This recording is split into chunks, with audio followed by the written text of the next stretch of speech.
Howdy, and welcome to the Texas Bucket List, the show dedicated to everything there is to see, do, and experience right here in the Lone Star State. My name is Shane McAuliffe, and this week we've got some eerie excursions for you.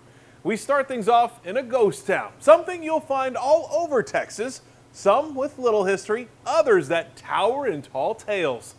Thurber, Texas is one of those places where time has come to a stop. Can it be a little scary? Sometimes. But in the end, it's all worth a stop on the Texas Bucket List. If you've ever driven down Interstate 20, chances are you've seen this massive smokestack rising to the sky. The fires that used to fill this former modern marvel helped power a town that's no longer there. We're at the location of the historic ghost town of Thurber, Texas. Mary Adams is the curator of the W.K. Gordon Center, a museum dedicated to the industrial history of Texas that also tells the story of a town that thrived just 100 years ago. There's just a history here that when you drive by, you don't realize how much history actually took place in this town. It all started in the 1880s when Thurber was established by the Texas and Pacific Coal Company. Every saloon, church, outhouse, and horse barn was owned by the company, and workers came from all over the world to mine coal in the thriving town. There were 15 to 18 different immigrant groups living in this location together happily in the early 1900s. By the turn of the century, the town started to make world-famous Thurber bricks that can still be found today. The bricks are in locations as far away as Bisbee, Arizona that we know for sure. Their Fort Worth stockyards are still paved with Thurber bricks. There are Thurber bricks still being driven on in towns like Lubbock and Stephenville and Gordon and Strawn today. They're over 100 years old. It wasn't long till Thurber was the biggest town between Fort Worth and El Paso, with a population around 10,000. It was one of the very first cities in the United States with electricity in every home, running water, and natural gas. But the nearby discovery of oil would lead to the town's demise. The economy of things started changing. Oil becomes a cheaper method to fuel the boilers on the steam engines. Oil becomes a cheaper paving method. And just slowly but surely, things are converting to a petroleum and oil based, and there's not as much demand for coal and brick. The coal mine was shut down in the 1920s. The brick plant followed in 1932. The newly formed Texas and Pacific Coal and Oil Company moved its headquarters to Fort Worth and sold off its town piece by piece. They salvaged it is the best way I can explain it. They began to sell the houses. They pretty much told everyone they had to leave. We know of one house as far away as Odessa that is still standing and being lived in today. We know of several houses in the Stephenville area, Strawn area, and other areas that the houses exist today. Only a few traces of Thurber remain.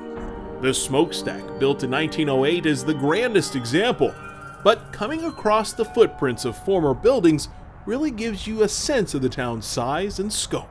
These are the remains of the barbershop, the top floor from the barbershop. This is amazing. I mean, the tile is still out here, just out here. Mm-hmm. You can see the detail of the work in the coloring of the tile, and it was quite a nice facility, I'm sure. So this was the barbershop, and there was a multi-story building with other things. Yes, all of the buildings were company owned, so the company decided what their use was. So as a historian, this has got to drive you nuts not to be able to preserve something like this. It does. The only thing we can do is to try to teach people the importance of leaving it in its place and not to take it as souvenirs. But it's hard to not want to protect it, and all we can do is teach people. Most of the teaching is done at the W.K. Gordon Center across the highway from Thurber's giant smokestack. But exploring the grounds which Thurber thrived brings the story to life, even in places where those who built this town have gone to rest. Families were allowed to bury their dead in where they wanted, or in the manner they wanted. So you have different cultures represented by the fencing around the graves or the decorations on the graves. Some of the families have come back and put more modern headstones. Some of the headstones are original headstones. You see all the different economic and cultural differences here in the cemetery. Thurber's graveyard sits atop a hill near where the town was, and seeing such a big burial ground in the middle of nowhere gives you a sense of the size of the city. Sadly, many that have been laid to rest here have long been forgotten.